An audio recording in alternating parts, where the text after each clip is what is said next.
Bonjour Éric Ciotti. Bonjour. Merci d'être ce matin sur LCI. Doit-on rappeler, vous êtes député des Alpes-Maritimes. Vous aviez affronté Valérie Pécresse en finale de la primaire LR. Vous avez été battu de justesse et vous êtes maintenant à ses côtés. On va voir jusqu'où. Mais d'abord Emmanuel Macron. Jusqu'au bout. Demain soir, pendant 2 heures sur TF1 et LCI. C'est un événement politique. Vous en attendez quoi? C'est pas un événement politique, c'est un événement de campagne.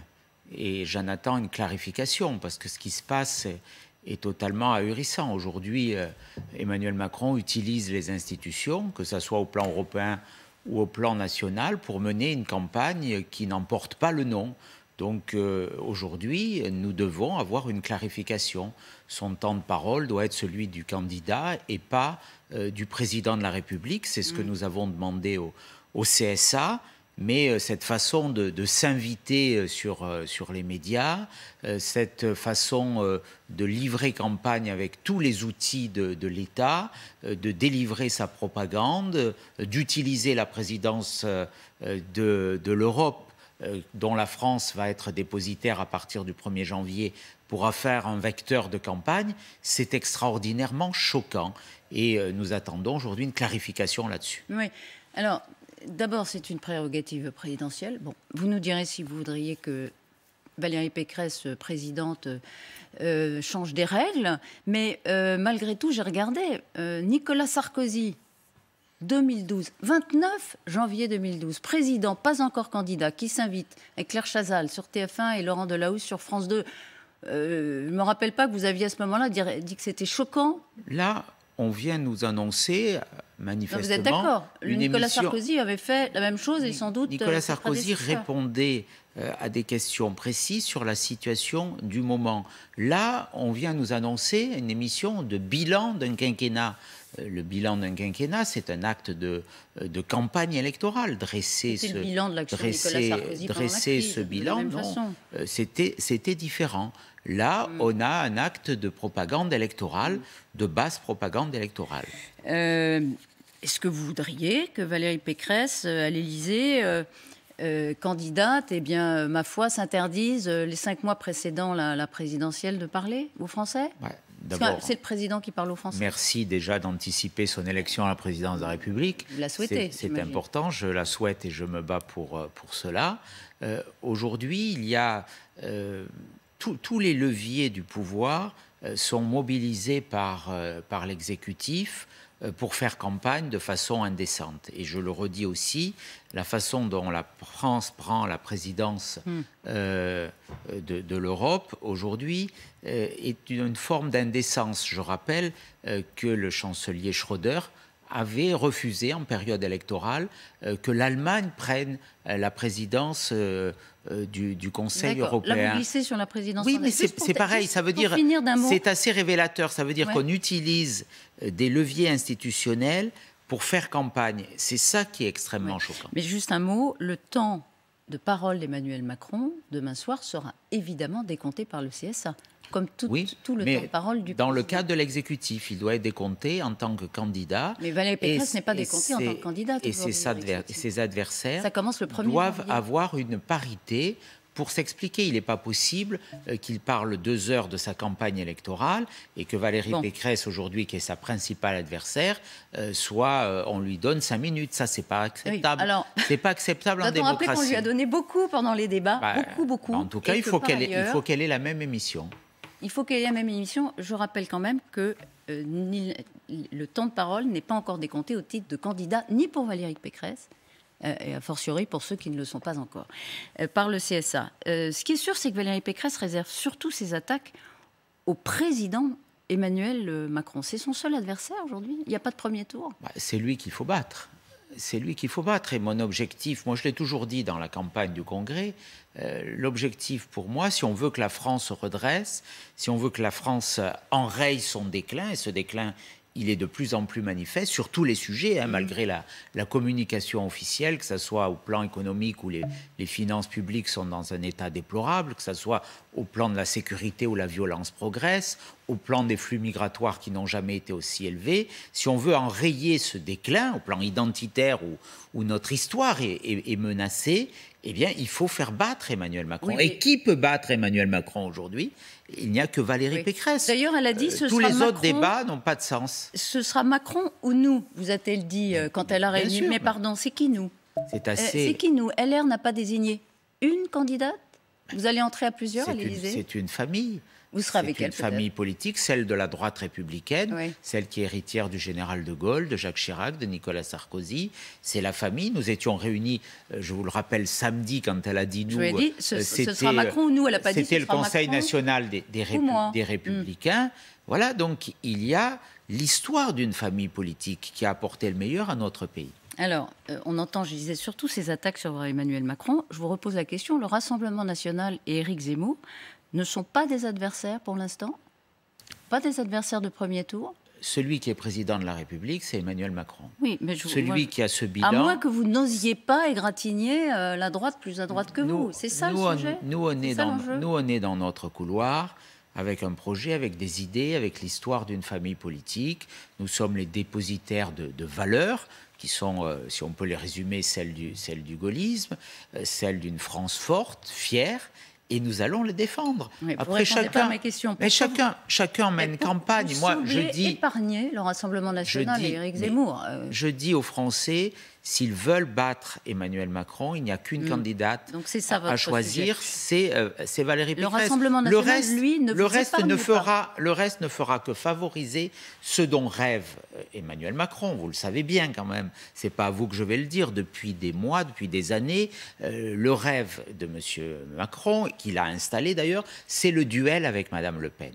Parce que ça lui garantit une réélection dans un fauteuil. On vient troubler le jeu, et là, on voit bien que toutes les cartes sont rebattues. On voit bien qu'aujourd'hui, il y a une nouvelle espérance, la possibilité d'avoir une femme présidente de la République, avec des idées fortes, avec de l'autorité. Les mêmes qu'Emmanuel Macron, dit Jordan Bardella. Jordan Bardella, qui est aujourd'hui à la tête du Rassemblement national, qui connaît bien Valérie Pécresse, puisqu'il est élu régional, il a été son adversaire aux dernières régionales précisément. Oui, il a eu un score assez ridicule, a dit sur LCI la semaine dernière, il n'y a pas une feuille de cigarette entre Emmanuel Macron et Valérie Pécresse. Ça, ce sont les éléments de langage du Rassemblement national un peu en perdition. C'est totalement faux. Ah, oui.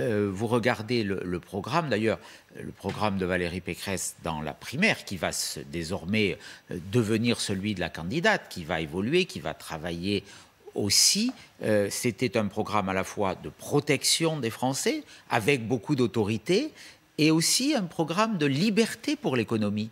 Quand Valérie Pécresse veut réformer... Liberté, c'est pas Macron. Non. C'est pas l'apanage... Quand vous voyez les 30% d'augmentation de la violence, 100% d'augmentation des homicides et tentatives d'homicide, les records migratoires, est-ce qu'on est de droite quand on a ce bilan, quand on a augmenté massivement les impôts, quand on a augmenté les déficits publics, quand on a augmenté, quand on a pris pour cible notamment les propriétaires, les retraités, il y a des Français qui ont vu lourdement leur impôt augmenter. Quand on a des records migratoires, est-ce qu'on est de droite quand on refuse de réformer les retraites? Arrêtons avec cette communication qui est totalement, je le dis, illusoire. Et puis, il y a des chiffres. Restons un peu sur l'économie. Aujourd'hui, l'activité en France, l'activité économique en France est revenue plus forte qu'elle ne l'était avant la crise, ce qui est le cas ni en Italie, ni en Allemagne, ni au Royaume-Uni. Il y a 2 autres pays, je n'ai pas de mémoire, mais autour de nous, les économies font moins bien, les économies nationales. Est-ce que vous reconnaissez ce point? Nous étions... avec un taux de chômage qui a baissé. Je vous rappelle qu'au cœur de la crise sanitaire, en 2020, la perte de croissance en France a été beaucoup plus forte que ces pays. Oui, mais on est revenu au-dessus du niveau antérieur. On revient au niveau d'avant la crise. Du niveau, à peine au niveau d'avant la crise. On était descendu plus bas, mais à quel prix, je dirais? À quel prix? On dépense aujourd'hui à crédit. Des dépenses électorales inconsidérées. Chaque jour, M. Macron... Les dépenses électorales, c'est le chèque inflation qui a commencé à être distribué hier à 30 millions de Français. Inutile? Il ne fallait pas le faire? Mais il a été ciblé 38 millions de Français, quelle que soit leur situation. Ça veut dire que des personnes... en dessous de 2000 euros. Oui, mais ça veut dire que quelqu'un qui est dans un EHPAD va recevoir 100 euros, et quelqu'un qui fait des trajets et qui a une augmentation très importante de ses coûts de déplacement va recevoir la même chose. Moi, je suis contre la politique du chéquier ouvert, parce qu'à un moment, on doit payer l'addition. L'addition, elle se paye de deux façons. C'est la dette.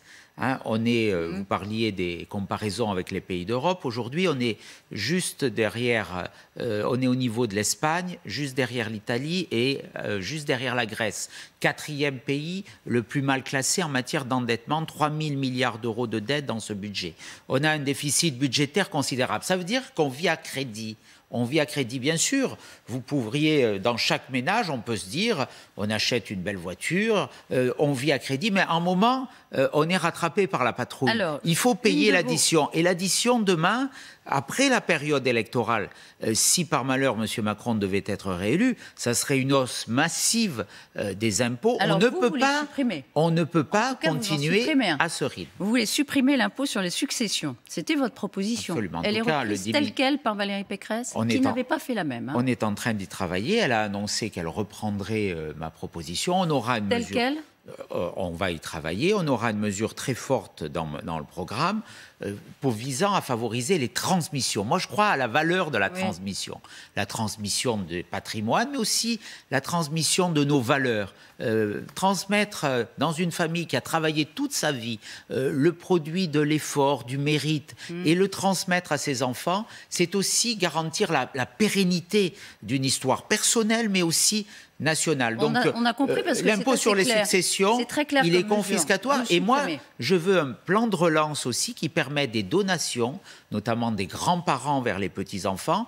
On a aujourd'hui beaucoup d'épargne privée, 5 700 milliards d'euros, et il faut favoriser la transmission de cette épargne vers ceux qui peuvent s'acheter un appartement, investir. La réserve qu'on peut Et là, faire pour le coup, ça ne sera pas de l'argent public. La réserve qu'on peut faire sur cette mesure, c'est que ça favorise évidemment les jeunes les plus aisés. Or, Éric Ciotti, il y a une faiblesse dans les sondages, dans les intentions de vote de Valérie Pécresse, sont les classes populaires. Est-ce que favoriser les jeunes les plus aisés, donc les familles les plus aisées, franchement, ça peut vous faire venir vous des électeurs qui, pour l'instant, ne sont pas naturels. Je ne crois pas que ça favorisera les jeunes les plus aisés, ça favorisera tout le monde. Que des grands l'impôt par définition. Que des grands-parents, tout le monde peut avoir, tout le monde aujourd'hui a un patrimoine. Que des grands-parents qui aujourd'hui ne peuvent donner que 31 000 euros tous les 15 ans puissent donner plus à des jeunes, je crois que c'est une vision assez restrictive de la société. Non, mais vous dites que ça va aussi favoriser aux classes moyennes. Bien sûr, ça va surtout... Des classes les plus défavorisées qui n'ont rien à donner. Ça va favoriser les classes moyennes au service d'un grand plan de relance qui, pour une fois, ne sera pas financé par de l'argent public, mais par de l'argent privé. Vous avez dit dimanche, ne mettons pas de l'eau tiède qui ferait fuir beaucoup plus d'électeurs. C'est ce que vous avez dit sur Europe 1 dimanche matin. Ce serait quoi, mettre de l'eau tiède, par exemple? Ce serait renoncer à quelle proposition? En tout cas, moi, je souhaite, on échange plusieurs fois par jour avec Valérie Pécresse, cette campagne se passe bien, une vraie dynamique est en train de se mettre en place.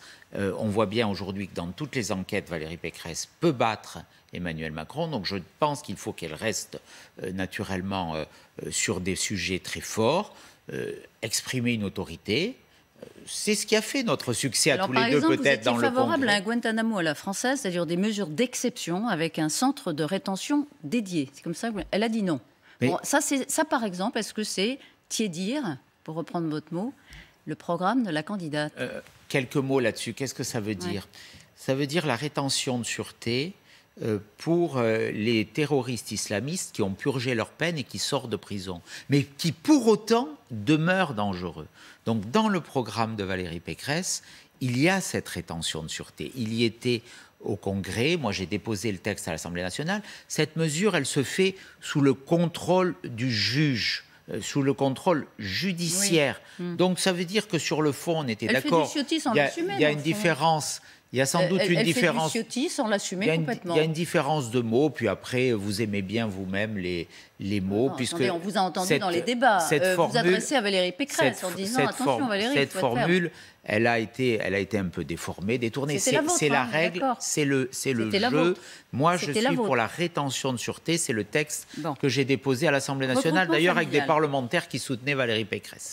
Regroupement familial, dans votre programme initial, par exemple, vous vouliez l'arrêter, carrément. Je veux qu'il n'y ait pas de caractère automatique au regroupement familial. Qu'est-ce qui restera de cette proposition dans le programme de Valérie Pécresse? Valérie Pécresse, dans son référendum constitutionnel, parle de mettre en place, et là on est totalement d'accord, des quotas migratoires. Elle veut durcir. Elle ne veut pas arrêter, elle veut durcir. Mais moi aussi. C'est plus réaliste. Des quotas migratoires. Ouais. Ça veut dire que là-dessus, nous irons sur une réduction de cette immigration familiale qui, avec l'immigration aujourd'hui étudiante et avec les droits d'asile dévoyés, sont les 3 piliers qui nourrissent aujourd'hui l'arrivée de près de 450 000 étrangers en 2019 dans notre pays, dont on est totalement incapable d'assimiler aux valeurs de la République. 2 questions encore, si vous voulez bien, Éric Ciotti. Manuel Valls, hier soir, sur LCI, face à Ruth El-Kriaf, a fait l'éloge de Valérie Pécresse. Il l'avait d'ailleurs soutenue aux dernières régionales, face à Audrey Pulvar.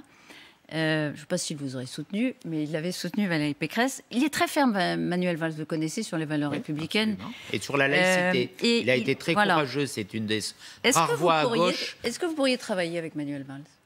Oui, Si Valérie Pécresse était élue, est-ce que vous pourriez travailler avec Manuel Valls? En tout cas, c'est un républicain. Et moi, j'ai été très sensible à son courage, à son combat contre l'islamisme et sur la laïcité, pour éviter qu'une gauche se perde dans une dérive communautariste, comme on l'a vu dans le discours de Madame Hidalgo dimanche, qui était honteux, avec le fait de flatter des communautés religieuses pour des basses raisons électorales.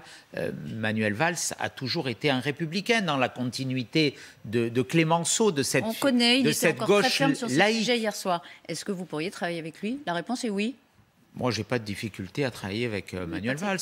J'étais dans la majorité, il était député de l'opposition, travaillait sur des sujets à l'Assemblée, notamment sur ces questions de laïcité. Je sais que tous les deux, on était intervenus, vous savez, au moment de l'affaire de Babilou, qui était déjà la crèche, une première agression contre la laïcité républicaine. Question aussi d'actualité, réponse brève s'il vous plaît. Grève SNCF. Annoncé par 3 syndicats, UNSA, Sudrail et CGT, le premier week-end des vacances de Noël. Indécent. Totalement indécent, et ça veut dire d'ailleurs que contrairement à la communication, là encore, de M. Macron, qui au début du quinquennat avait dit qu'il avait tout réglé sur la SNCF, que rien n'a été réglé. Voilà. Donc il faudra le faire. C'est insupportable, cette prise en otage des usagers au moment des fêtes, dans une période difficile, mais ça veut dire qu'on n'a rien réglé dans cette entreprise, qu'on est toujours passé à côté des vrais problèmes et qu'à un moment, il faudra la reprendre en main. C'est un message pour la réforme d'Emmanuel Macron, dont vous dites qu'elle a été inutile. De la poudre aux yeux comme le reste. Merci Éric Ciotti. On vous retrouve demain soir, en fait, sur TF1, après l'interview d'Emmanuel Macron depuis l'Élysée, réalisée par Darius Rochebin et Audrey Crespo-Mara. Ce sera évidemment aussi à suivre sur LCI. Merci d'avoir été notre invité aujourd'hui. Bonne journée.